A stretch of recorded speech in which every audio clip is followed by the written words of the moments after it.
അസ്സലാമു അലൈക്കും. എൻ്റെ യൂട്യൂബിലുള്ള എല്ലാവരോടും പറയാണ്, എൻ്റെ യൂട്യൂബിലെ എല്ലാ ഫ്രണ്ട്സുകളോടും. ഇതിൻ്റെ പട പെങ്ങള മോന, എൻ്റെ ജ്യേഷ്ഠനാണ്. എന്നെക്കാട്ടി അടുത്ത് എത്ര വയസ്സായി? സലാമു 50 കഴിഞ്ഞാ? ഓനക്ക് 50 കഴിഞ്ഞ് ഇക്ക് 47 വയസ്സായി.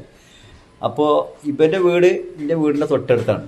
എൻ്റെ ഓന് മറവഞ്ചേരിയിലാണ് ഇവരാദ്യം, അവരുടെ കുടുംബമൊക്കെ അവിടെ ഉണ്ടായിരുന്നത്. എല്ലാവരും ഒന്ന് ഇപ്പോൾ ഇവൻ്റെ ഇപ്പം മരിക്കാണ്ട് മുന്നേ ഇവിടെ ഉണ്ടായിരുന്നു. ഇവൻ്റെ എപ്പയും എൻ്റെ എപ്പയും കൂടിയും ആദ്യം എൻ്റെ എപ്പയാണ് ബോംബെ പോയത് 1961. അതിൻ്റെ ശേഷം ഇവൻ്റെ എപ്പയും പനം എൻ്റെ എപ്പ കൊണ്ടുപോയി. അങ്ങനെ അവരൊക്കെ അവിടെ ബോംബെയിൽ കച്ചവടവും കാര്യങ്ങളൊക്കെ ആയിട്ട് ജീവിതം കഴിഞ്ഞു പോയ സംഭവങ്ങളാട്ടോ. ഒരുപാട് കാലം മുന്നത്തെ ജീവിത ചരിത്രങ്ങളാണ് ഈ പറഞ്ഞത്.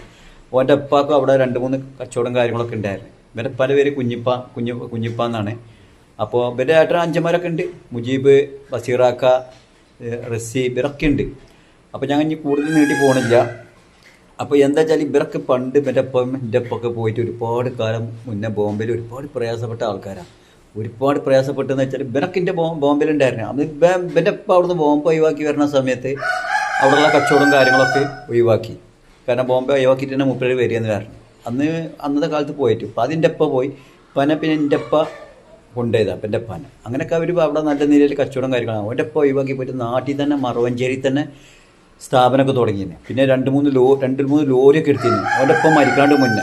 അങ്ങനെയൊക്കെ ഇപ്പം നാട്ടിൽ തന്നെ ഒരുപാട് ജീവിതം കഴിഞ്ഞ് ഞാനൊക്കെയല്ല എൻ്റെ അപ്പൻ്റെ വീട്. അപ്പോൾ അങ്ങനത്തെ കുറേ പ്രയാസപ്പെട്ട് പോയ ആൾക്കാരൊക്കെ ഉണ്ടായിരുന്നു. അപ്പോൾ ഇതിൻ്റെ പടം പെങ്ങളെ മോനെ. ഇവനിപ്പോൾ ആദ്യം ഗൾഫിലൊക്കെ ഉണ്ടായിരുന്നു. ഇവനെ ഒരു സലാമു എന്നാണ്. ഗൾഫിലൊക്കെ ഉണ്ടായിരുന്നു. കുറച്ച് കാലമൊക്കെ അവിടെ ഉണ്ടായിട്ട് ഇപ്പോൾ ഗൾഫൊക്കെ ഒഴിവാക്കിയിട്ട് നാട്ടിൽ തന്നെ അല്ലറ ചില്ലറ പണികളൊക്കെ എടുത്തു ഓൻ്റെ ജീവിതം കഴിഞ്ഞ് പോവുകയാണ്. ഞാൻ പറയാനുള്ള കാരണം എന്തായാലും വേറെ സംഭവമുണ്ട്. എൻ്റെ പറമ്പിൽ എന്തെങ്കിലും കാര്യം ചില്ലറ പണികൾ ഇപ്പോൾ അവിടെ ഇവിടെയൊക്കെ എന്തെങ്കിലും പണികളൊക്കെ എടുക്കും ഓൻ്റെ ഒരു കാര്യങ്ങളൊക്കെ ആയിട്ട്. അപ്പോൾ ഓനക്കിപ്പോൾ നാട്ടിലല്ല ജീവിതം. ഓൻ ഓട്ടോറിക്ഷ ഓടിച്ചിരുന്ന ആളാണ്. അവൾക്കിപ്പോൾ ഒഴിവാക്കി. ഇപ്പോൾ നാട്ടിൽ എന്തെങ്കിലും രാവിലെ പുലർച്ചെ പോയി കഴിഞ്ഞാൽ ഒരു 12 മണി 1 മണിയാകുമ്പോഴത്തേനും ഓൻ്റെ പണിയെടുത്ത് ഓനക്ക് എന്തെങ്കിലും ചെലവിൻ്റെ കാശും കാര്യങ്ങളൊക്കെ കിട്ടും. അപ്പോൾ എൻ്റെ പറമ്പിൽ എന്തെങ്കിലും പണി ഉണ്ടെങ്കിൽ ഞാൻ ഇവനെ ഏൽപ്പിക്കില്ല. അതപ്പോൾ എന്താ അയാളത്തിന് ജീവിച്ചിരിക്കുന്നുണ്ട്. ഇവൻ്റെ മുന്നേ ഇല്ലാത്തത് പറഞ്ഞുണ്ടാക്കിയെന്ന് പറയാൻ പാടില്ല. ഇപ്പോൾ ഒരു ദിവസം എന്നോട് ഞാൻ പറഞ്ഞു സലാമേ, ഇവിടെ കുറച്ച് പറമ്പിൽ കുറച്ച് തോലും തെങ്ങിൻ്റെ കട മാന്തില്ല, കവുങ്ങിൻ്റെ കട മാന്താണ്ട് അവിടെ കുറച്ച് തോലൊക്കെ ഇട്ട് കൊടുക്കാണ്ട് അനക്ക് എങ്ങനെയാണെന്ന് ചോദിച്ചാൽ എൻ്റെ കരാറാണോ? ഓൻ പറഞ്ഞു അനക്ക് എങ്ങനെ ചെയ്യാൻ വിചാരിച്ചിരുന്നത്. ഞാൻ പറഞ്ഞു 2-3 ദിവസത്തെ പണി 2 ദിവസത്തെ പണിയൊക്കെ ഉണ്ടാവും, കരാറായിട്ട് ചെടുത്തു പറഞ്ഞു. അപ്പോൾ ഓൻ പറഞ്ഞ് 1300 എത്രച്ച് പറഞ്ഞത് അല്ലേ? ഇപ്പം എന്നോട് പറഞ്ഞ് ഒരു 1300 ഉറുപ്യ എനിക്ക് തന്നാൽ മതിയായിരുന്നു. ഞാൻ ആ പണികളൊക്കെ ചെയ്ത് ക്ലിയറാക്കി തരാം. കുറച്ച് പണികളുള്ളൂ അടയ്ക്കും. ഇവനോട് ഞാൻ പറഞ്ഞ വർത്താനം എന്താ പറയുക, അനക്ക് ഞാൻ 1700 ഉറുപ്പ്യാണ് തരാമായിരുന്നു. ഇത് കേട്ടപ്പോൾ ആകെ നിന്ന് മേപ്പിട്ടൊക്കെ നിന്ന് ചിരിക്കുകയാണ്. ജിന്നെ തമാശ പറയണോ, ജിന്നെ കളിയാക്കുന്നത്. അവൻ പൊന്നാര സലാമത്ത് കളിയാക്കല്ല, അവനെ സലാമാക്കാന്ന് വിളിക്കണം. ഞങ്ങൾ പിന്നെ അത്രയും ഇതാണ്. അപ്പോൾ ഞങ്ങൾ പേരുകൊണ്ട് വിളിക്കുകയാണ്. ഞാൻ 1 വയസ്സിന് മൂത്ത ആൾക്കാരെ കാക്കാന്ന് വിളിക്കണതാണ്. പിന്നെ ഞാൻ വീട്ടിലുള്ള ബന്ധം അങ്ങനെയാണ്. അവരെ അനിയനൊക്കെ നമ്മളെ ഭയങ്കര കമ്പനിയായിട്ട്. അവൻ്റെ അനിയനൊക്കെ ഇവിടെ അനിയൻ്റെ വീട് ഇവിടെ നല്ല നാളെ ഞാൻ വീഡിയോ വിട്ടില്ല. ഓനൊക്കെ മുജീബൊക്കെ വരുമ്പോൾ തന്നെ മുജീബ് രാത്രി ഉണ്ടാവും. മുജീബ് വെത്തിലടക്കം തന്നു, ഞാനും വെത്തിലടക്കം തന്നു. അപ്പം ഞങ്ങൾ 2 രാത്രി അവിടെ പോയിട്ട് ഓൻ്റെ വീട്ടിൽ പോയിട്ട് വെത്തിലടക്കം ഇരുന്ന് തിന്നു. പിന്നെ അവൻ്റെ പെണ്ണുങ്ങൾ പഴംപൊരിയൊക്കെ ഉണ്ടാക്കി തരും മുജീബ്. നല്ല രസമാണ്. ഞാൻ രാത്രി കഴിഞ്ഞാൽ ഞാൻ ഓൻ്റെ അടുത്തൊക്കെ പോക്ക് കുറച്ചേരൊക്കെ ഇരുന്ന് വർത്താനം പറഞ്ഞാൽ എൻ്റെ എന്തെങ്കിലും മാനസികമായ വിഷമം ഉണ്ടെങ്കിൽ ഓനോട് പറയും, ഓൻ്റെ വിഷമങ്ങളുണ്ടെങ്കിൽ എന്നോട് പറയും. അങ്ങനെ ഞങ്ങളിങ്ങനെ വൈകുന്നേരം ആകുമ്പോൾ അപ്പോൾ കഥകൾ കേൾക്കട്ടെ. അപ്പോൾ 1300 രൂപ പറഞ്ഞപ്പോൾ 1700 രൂപ ഞാൻ എനിക്ക് കൊടുത്ത്. ഇവനാകെ അന്തം വിട്ടു. ഇവൻ പറഞ്ഞു എനിക്ക് ആ പൈസ ധീരജിൻ്റെ തമാശ. ഞാൻ എന്നെ കളിയാക്കൊന്നില്ല, എനിക്ക് പണിയെടുത്ത് എനിക്ക് ആ പൈസ തരാം. ഞാൻ തന്നില്ല സലാമേ, സത്യം പോയി തന്നില്ലേ? അപ്പം എന്നോട് എന്താ പറഞ്ഞാലോ, മാനോ ഇവിടെ ഞാനിങ്ങനെ ചുറ്റളവിലൊക്കെ ഇങ്ങനെ പണിയെടുക്കുമ്പോൾ ഇജ്ജി ചെയ്ത് തരണപ്പോൾ ഒരാൾ എനിക്ക് 1 ഉറുപ്പ്യ അങ്ങനെ തന്നിട്ടില്ല. എന്തായാ സത്യം പോയി? ഇവനാകെ മേപ്പിട്ട് പോയി. കാരണം എന്താ അറിയോ, ഇവനെ പോലെ പണിയെടുക്കുന്ന ഒരാളാണ് ഞാൻ. കണ്ണത്ത രാജ്യത്ത് പോയിട്ട് അധ്വാനിക്കണ ഒരു വേർപ്പ് എന്താ, ഓരോ മനുഷ്യൻ്റെ വേർപ്പും ഓരോ മനുഷ്യൻ്റെ കഷ്ടപ്പാട് എന്താണെന്നുള്ളത്, ജീവിതം എന്താണെന്നുള്ളത് പഠിച്ചു വളർന്ന ആളാണ് അല്ലേ മുജീബ് സലാമെ? ഒരുപാട് ഓരോ മനുഷ്യൻ്റെ പ്രയാസങ്ങളെ ചെറുപ്പം മുതൽ ബാപ്പ റോട്ടുമ്മ കൊണ്ട് വളർത്തിയ കാരണം ഓരോ മനുഷ്യൻ്റെ ജീവിതം എന്താണെന്നും കൂടി ഞാൻ പഠിച്ചു വളർന്നു. പക്ഷെ ഇന്നെ ഒരാൾക്ക് ഒന്നും അറിയില്ല. പക്ഷെ ഞാൻ എന്താ വെച്ചാൽ ഓരോ ആൾക്കാരുടെ കഷ്ടപ്പാട് എന്താണെന്നുള്ളത് നമുക്ക് അറിയണില്ല. ഇവൻ്റെ കഷ്ടപ്പാട് ഇവൻ പറമ്പിൽ തോട്ടം കളക്കണോ പിടിക്കണോ എന്താണെന്നുള്ളത് അത് നമ്മൾ പണം ഉണ്ടായ കാരണം കൊണ്ട് നമ്മൾ അറിയണില്ല. എൻ്റെ വാപ്പാൻ്റെ അടുത്ത് സമ്പത്തുണ്ടാവും, എൻ്റെ അമ്മാൻ്റെ അടുത്ത് സമ്പത്തുണ്ടാവും. ഞങ്ങൾ അത്യാവശ്യം കഴിവുള്ളവരാകാരം വളർന്നു വരുന്ന മക്കൾക്ക് പോലും അറിയില്ല. അവർ ആ കൈക്കൂട്ടുകൊണ്ട് പണിയെടുത്തിട്ടുണ്ടാവില്ല. ഇവരെ ഓരോ മനുഷ്യൻ്റെ വേർപ്പ് എന്താണെന്നുള്ളത് പഠിച്ചുകൊണ്ടല്ല പണിയെടുത്ത് പോകണമെനിക്ക് ഒരു 50 ഉറുപ്പ്യ കൂടുതൽ കൊടുക്കണം നിങ്ങൾ. അത് കൊടുത്തു കഴിഞ്ഞാൽ ഉസ്താദുമാർ ദുആ ചെയ്യണേക്കാട്ടും ഈ മനുഷ്യൻ ദുആ ചെയ്താൽ മതി. ഇവർക്ക് നിങ്ങൾ ഇവരെന്നല്ല ഇവനെ വിചാരിച്ച് പറയില്ല, ഞാനും ഇവനെ പോലത്തെ കൂലിപ്പണി ഇങ്ങനെ പണിയെടുക്കുന്ന ആളാണ്. ഇവർക്ക് ഒരു പണിയെടുത്ത് പോണ സമയത്ത് ഒരു 50 ഉറുപ്പ്യ കൂടുതലും കൊടുക്കുക. പണിക്ക് വരുന്ന സമയത്ത് ഞാൻ ചോദിക്കലുണ്ട് സലാമിനോട്, സലാമെ ചായ എന്തെങ്കിലും കുടിച്ചാൽ ഞാൻ ചോദിക്കലുണ്ട് എന്നോട്. ഇവിടെ വരുന്ന ഏത് പണിക്കാരോട് ഞാൻ ചോദിക്കുന്ന പരിപാടി. ആദ്യം എൻ്റെ വീട്ടിലേക്ക് ഒരാൾ കയറി വന്നാലും മുന്നേ ഇഷ്ടപ്പെടുന്നവരാരും വന്നാലും ആദ്യം എൻ്റെ പെണ്ണുങ്ങളോട് പറയും, എടീ ചായ കൊടുന്ന് വെക്കുന്നത്. ആ മനുഷ്യൻ്റെ ചായ ഹൃദയങ്ങൾ തമ്മിൽ മധുരം പങ്കുവെക്കണം നമ്മൾ.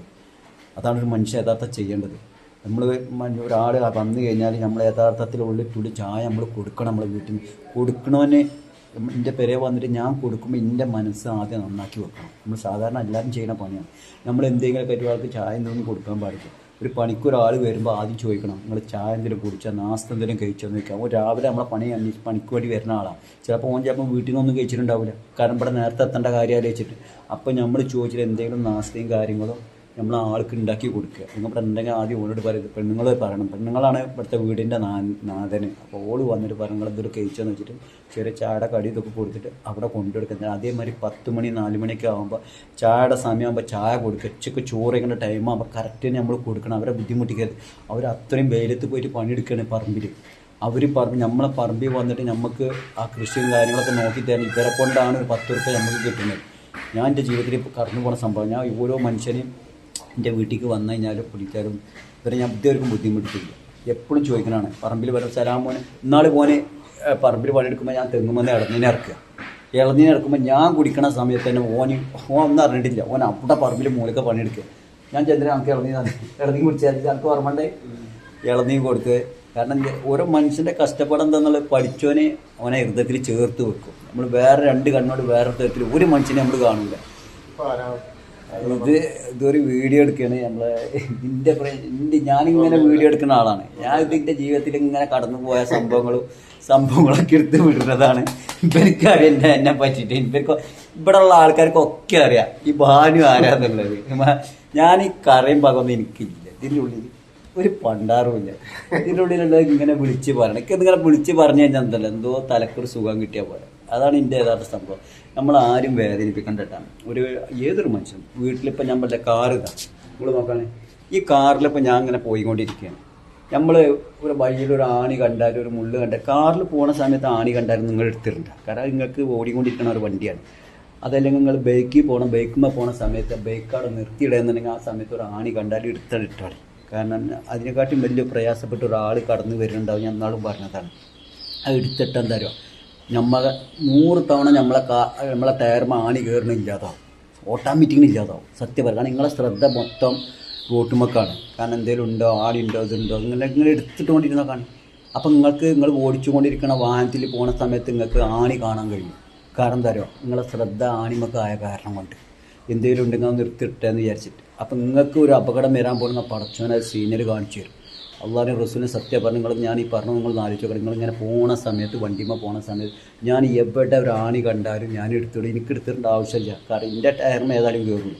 ഞാൻ അതല്ല ചിന്തിക്കണം. എൻ്റെ ബാക്കിൽ വരുന്ന ആൾക്കാരുണ്ടാവും. ആ പാവങ്ങളെ കണ്ടിട്ടുണ്ടാവില്ല. ഒരു ഹോസ്പിറ്റലിൽ കേസ് അല്ലെങ്കിൽ എന്തെങ്കിലും സീരിയസ് ആയിട്ട് ഒരു മരണം കഴിഞ്ഞിട്ട് ഓടിപ്പോവാൻ എത്ര ടൈമിന് മയ്യത്തെടുക്കുമെന്നും പറഞ്ഞിട്ട് ഒരു മനുഷ്യൻ എടുത്ത് പോണ സമയത്ത് ആ മയ്യത്തിൻ്റെ പള്ളിക്കാട്ടിലേക്ക് വെക്കനാട് മുന്നാണ്ട് എത്താൻ വേണ്ടിയിട്ട് ഓടി വരികയൊക്കെയാണ്. ഇവിടെ നിന്നല്ല പല ഭാഗത്തും. ആ സമയത്ത് ഇങ്ങനെ വരുന്ന സമയത്ത് ഒരു ആണി ചിലപ്പോൾ ആ ആളെ കണ്ടിട്ടുണ്ട്. ഒരു ആണിമ കയറി അയാളെ കാര്യം അന്നത്തെ കാര്യം പോക്കാക്കാരം.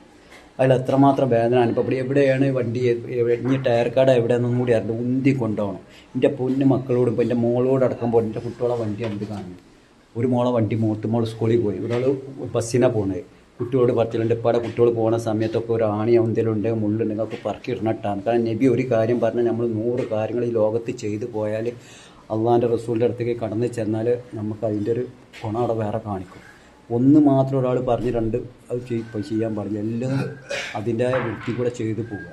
പടച്ചോൻ സ്വർഗവും നരകമൊക്കെ അള്ളാഹിൻ്റെ അടുത്താണ്. അത് നമുക്ക് കണക്കെടുക്കാൻ തീരുമാനിക്കാൻ പറ്റില്ല. ചിലപ്പോൾ നമ്മൾ വിചാരിക്കണം നമ്മളൊക്കെ ഇവിടെ നല്ല ചെയ്ത നാളെ അള്ളാഹിൻ്റെ അടുത്ത് സ്വർഗം കിട്ടും. ചിലപ്പോൾ നമ്മൾ ചെയ്തതിൽ എന്തെങ്കിലും തെറ്റുണ്ടാവും. അത് മതി നമ്മൾ നരകത്തിൽ കൊണ്ടിടാൻ. അപ്പോൾ അതിനെ പിന്നാലെ നടക്കണം. നമ്മൾ നല്ല കാര്യങ്ങൾ ചെയ്ത് ഇവിടെ എല്ലാ മനുഷ്യനായിട്ടും മരിക്കോളം മനുഷ്യനെ പറ്റി മനസ്സിലാക്കിയവനെ ഒരിക്കലും തരം ബുദ്ധിമുട്ടാവില്ല. ഓരോ മനുഷ്യനെ പറ്റി പ്രയാസങ്ങൾ മനസ്സിലാക്കി ജീവിച്ചാണ് അവരങ്ങോട്ടും ഇങ്ങോട്ടും പോയി കൊടുക്കുക, സഹായിക്കുക, പിടിക്കുക, അതൊക്കെ മതി ജീവിതത്തിൽ. എന്നാൽ തന്നെ പടച്ചോൻ നമ്മൾ പടച്ചോനടുത്ത് പോയാൽ നല്ലൊരു ഗുണം നമുക്ക് അവിടെ കിട്ടും. ഞാൻ ഇനി പറയാൻ തന്ന ഒരുപാടുണ്ട്, ഇത്രയും പറയുകയാണ്. നിങ്ങൾ ആൾക്കാർ വരുമ്പോൾ ഓരോരുത്തരൊക്കെ വീട്ടിലേക്ക് വരുമ്പോൾ അവർ പണിയെടുത്ത് പോകുമ്പോൾ ഒരു 50 റുപ്യ 10 റുപ്യ 20 റുപ്യ കൂടുതൽ കൊടുത്തോളൂ. അവരെ ദുആ കിട്ടിയാൽ മതി നമുക്ക് ഇവിടെ നിന്ന് ഈ ഭൂമി തന്നെ നമ്മൾ രക്ഷപ്പെടാൻ. ഉസ്താദുമാർ ദുആ ചെയ്താലും ഫലമുണ്ട്, ഞാൻ നാളും പറഞ്ഞിട്ടുണ്ട്. തങ്ങൾ പാപ്പ ചെയ്താലും ദുആക്ക് ഫലമുണ്ട്. ഒരു ഹൈന്ദവ സഹോദരൻ അമ്പലത്തിൽ പോയി പ്രാർത്ഥിച്ചാലും ആ പ്രാർത്ഥനയ്ക്ക് ഫലമുണ്ട്. വീട്ടിലിരുന്ന് പ്രാർത്ഥിച്ചാലും എല്ലാത്തിനും പടച്ചോന് ഈ ഭൂമിയിൽ പടച്ചോൻ നമ്മളൊക്കെ എല്ലാവരും ഒരുപോലെ പടച്ചിട്ടുള്ളൂ. ആർക്കും തുമ്പി കൈ കൊടുത്തിട്ടൊന്നുമില്ല. ഓരോ മനുഷ്യനെ ഹിന്ദു ആയാലും മുസ്ലിമായാലും ഒക്കെ ഒരുപോലെ എല്ലാവരും ഇവിടെ ഈ നല്ല കാര്യങ്ങൾ ചെയ്താൽ നാളെ റബ്ബിൻ്റെ അടുത്ത് എല്ലാവർക്കും ഉണ്ടാവും അനുകൂല്യം. അല്ലാതെ മറ്റുള്ളവർക്ക് ഉണ്ടാവില്ല, മറ്റവർക്ക് ഉണ്ടാവുള്ളൂ. ഇതൊന്നും പടച്ചോനക്കില്ല. നിങ്ങൾ ചെയ്യണ ഹൃദയത്തിൻ്റെ ഇതാണ് ഉള്ളത് നോക്കണം. നിങ്ങളെ ഹൃദയത്തിലേക്കാണ് റബ്ബിൻ്റെ നോട്ടം. ഏതായാലും ഏതൊരു മനുഷ്യനായാലും ഓനെ നോക്കണം. എടാ എൻ്റെ മനസ്സ് ശുദ്ധാണെന്ന് നോക്കണം. നീ കാണിക്കുന്ന സെക്കൻഡ്, ഇപ്പോൾ ഒരു സൂചിക്ക് ഒരു മണിക്കൂറിൽ ഒരു സെക്കൻഡും ഒരു മിനിറ്റും ഉണ്ടെങ്കിൽ ഒരു 24 മണിക്കൂറുണ്ടെങ്കിൽ സെക്കൻഡ് സൂചിയുടെ സെക്കൻഡ് പ്രകാരം നിൻ്റെ ഹൃദയത്തെ നീ നന്നാക്കി വെച്ചിക്കണമെന്നാണ് റബ്ബിൻ്റെ നോട്ടം. അതിക്കാണ് റബ്ബ് കിടക്കുന്നത്. അള്ള കിടക്കുന്നത്, അള്ളാൻ്റെ റസൂല് കിടക്കുന്നത്, ഈ കണ്ട നല്ല നല്ല മനുഷ്യന്മാരും ഒക്കെ കിടക്കുന്നത് നിൻ്റെ ഹൃദയത്തിലേക്കാണ്. നിൻ്റെ ഹൃദയം നന്നാക്കി വെച്ചിക്കണം നോക്കുക. അതിൻ്റെ ഉള്ളിൽ കറിയും പകയും വെക്കണ്ട. അപ്പം നമ്മൾ വിചാരിക്കും നമുക്ക് ഇവിടെ കിട്ടണമെന്നും ഇല്ലല്ലോ റബ്ബേ, എന്താണ് എനിക്ക് ഇങ്ങനെയൊക്കെ ആയി വരുന്നത്. അത് ചിലപ്പോൾ എന്താണ് നമ്മളെ മനസ്സ് ചിലപ്പോൾ നന്നായിട്ടുണ്ടാവില്ല. മനസ്സ് നന്നാക്കിയിട്ട് വെച്ചോളി. ഒരാളെ ഉറുപ്പ പറ്റിച്ച് തിന്നണ്ട, ഒരാളെ ഉറുപ്പ വാങ്ങി തിന്നണ്ട. നല്ല വഴിക്കൂടെ ഇവിടെ ഒന്നും നമുക്ക് സംഭവിക്കാൻ പറ്റിയില്ല. ഒരു പേടിയും പേടിക്കണ്ട. എപ്പോഴും പറയാം എൻ്റെ ഭാര്യയും കുട്ടികളും എന്തൊക്കെ ആയിപ്പോയി ഒന്നുകൊണ്ട് പേടിക്കണ്ട. ഇവിടെ നമ്മളെ അള്ളാഹ് രക്ഷപ്പെടുത്തിയിട്ടില്ലെങ്കിലും നാളെ റബ്ബിൻ്റെ അടുത്ത് പോയാൽ നമ്മൾ ആരാണ് ബുദ്ധിമുട്ടിപ്പിച്ചിരുന്നത് ആ പടച്ചോൻ അവിടെ നിങ്ങൾക്ക് ഒരു അനുകൂലം ഉണ്ടാക്കി തരും. നിങ്ങൾക്കും ഉണ്ടാവും, നിങ്ങളെ ഭാര്യയ്ക്കും ഉണ്ടാവും, കുട്ടികളും. അത് നിങ്ങൾ കാര്യമൊന്നും പിടിക്കണ്ട. ഒരാൾക്ക് ഈ ഭൂമിയിൽ സ്വർഗം കണ്ടാലും നാളെ അള്ളാൻ്റെ അടുത്ത് ഓനിക്കുണ്ടാവും സ്വർഗം, അല്ലെങ്കിൽ മറ്റവനക്ക് നരകം ഉണ്ടെങ്കിൽ ഓനിക്കുണ്ടാവും സ്വർഗം. അവിടെ നല്ല കാര്യങ്ങൾ ചെയ്താണ് പോയിക്കോളി. ഞാനൊക്കെ പറഞ്ഞേ, ഞാൻ 15 കൊല്ലം എന്നും പറഞ്ഞാണ്, ഒന്നും സംഭവിക്കാതെ നടന്ന ഒരാളാണ്. എത്രമാത്രം ഞാൻ കരഞ്ഞിരിക്കണമെന്നറിയാം. എത്ര തവണ ഞാൻ കരഞ്ഞിട്ടുണ്ട്. ആരും അറിയണില്ല എൻ്റെ ഹൃദയത്തിൻ്റെ വേദന. ഇപ്പോൾ ഒന്ന് രക്ഷപ്പെട്ട്, അല്ലാതെ വേഗം വലിയ കോടീശ്വരനൊന്നും ആയിട്ടില്ല കേട്ടോ. നിങ്ങളൊന്നും വിചാരിക്കുന്നുണ്ടാവും നിങ്ങൾ കമൻറ്റിൽ കണ്ടിരിക്കും വലിയ കോടീശ്വരൻ. ഒരു കോടീശ്വരനില്ല. ഞാൻ 11,000 രൂപ ബോംബെയിൽ നിന്ന് വന്ന ആളാണ്. അപ്പോൾ അതിന് പെരുന്നാൾ കഴിഞ്ഞപ്പോൾ അതിന് ഞാൻ 1,000-700 രൂപ എൻ്റെ കയ്യിലുണ്ട്. പിന്നെ അങ്ങനെ പൈസ വരും. ആവശ്യമുള്ള ബുദ്ധിമുട്ടൊക്കെ എന്തെങ്കിലും ആരെങ്കിലും ചോദിച്ചാൽ എല്ലാവരും സഹായിക്കലൊക്കെ ഉണ്ട്. അങ്ങനെയുള്ള ആൾക്കാരൊക്കെ ഉണ്ട്. എന്തെങ്കിലും ബുദ്ധിമുട്ടെന്ന് അവർ 5,000 ചോദിച്ചാൽ പറഞ്ഞിട്ടുള്ള അപ്പോൾ ഇതിനകത്ത് 50 രൂപ 50 രൂപ ഇറങ്ങി കച്ചവടത്തിൽ വന്ന് ഇങ്ങനെയൊക്കെ ആയിട്ട് ഇങ്ങനെയൊക്കെ ചിലവിൻ്റെ കാര്യങ്ങൾ നടന്നു പോകേണ്ടതെന്ന് പറയാണ്. ഇൻഷാ അല്ലാഹ് പറയാൻ നിന്ന് ഒരുപാടാവും. 12 മിനിറ്റിൻ്റെ വീഡിയോ ആയി. എല്ലാവരും നല്ലപോലെ ജീവിച്ചു പോയി. തമ്മിൽ ഒരു പ്രശ്നം ഉണ്ടാക്കാൻ. അപ്പോൾ സലാമ് ഞാനും കൂടെ ഉള്ള വീഡിയോ ആണ്. സലാമിനൊക്കെ ഞാൻ പണിക്ക് വിളിച്ചാൽ ഓടി വരും. എപ്പോൾ വിളിച്ചാലും വരും. സലാമിച്ച് വരുമില്ല. ഓനിക്കാരാ ഓൻ പറഞ്ഞതിനെക്കാട്ടി ഓൻ പറഞ്ഞതിനെക്കാട്ടി 100 രൂപ ഞാൻ കൂടുതൽ കൊടുക്കലുണ്ട്. തരില്ല എനിക്ക് എപ്പോഴും. അത് എന്താ വെച്ചാൽ മനുഷ്യന്മാരെ പറ്റിയിട്ട് ഇപ്പോൾ നമ്മളും കുറേ പണിയെടുത്താൽ മതി. ഞാൻ എൻ്റെ മോനെ എപ്പോഴും നല്ല പഠിക്കും. എങ്ങനെ എന്ത് പഠിപ്പിക്കണമെന്ന് അറിയോ? ഞാൻ തെങ്ങുമ്പോൾ തേങ്ങ ഇറക്കിയാൽ ഓനോട് പറയാം അതൊന്ന് പൊളിക്കട ഉണ്ണിയാ പടകുട്ടിക്ക് പൈസ തരാമെന്ന്. അത് ഞാൻ ചെയ്യണതാണ്. അതുപോലെ പടകുട്ടി ചകിരി മോളി കൊണ്ടിട്ട് ഞാൻ പൈസ എന്തിനാ അറിയാം? ഇപ്പാടെ കഷ്ടപ്പാട് ഓനും അറിയണം. എന്താണ് ഈ അധ്വാനം, എന്താണ് വേർപ്പ് എന്നുള്ളത് എൻ്റെ മോനെ കാണിക്കുകയാണ്. അല്ലാതെ ഓനെ കൊണ്ട് പണിയെടുപ്പിക്കാനല്ല. അറിയണം മക്കൾ. കാരണം കഷ്ടപ്പാട് എന്താണ്, വെയിലത്ത് പണിയെടുത്ത് എന്താണ് അധ്വാനം.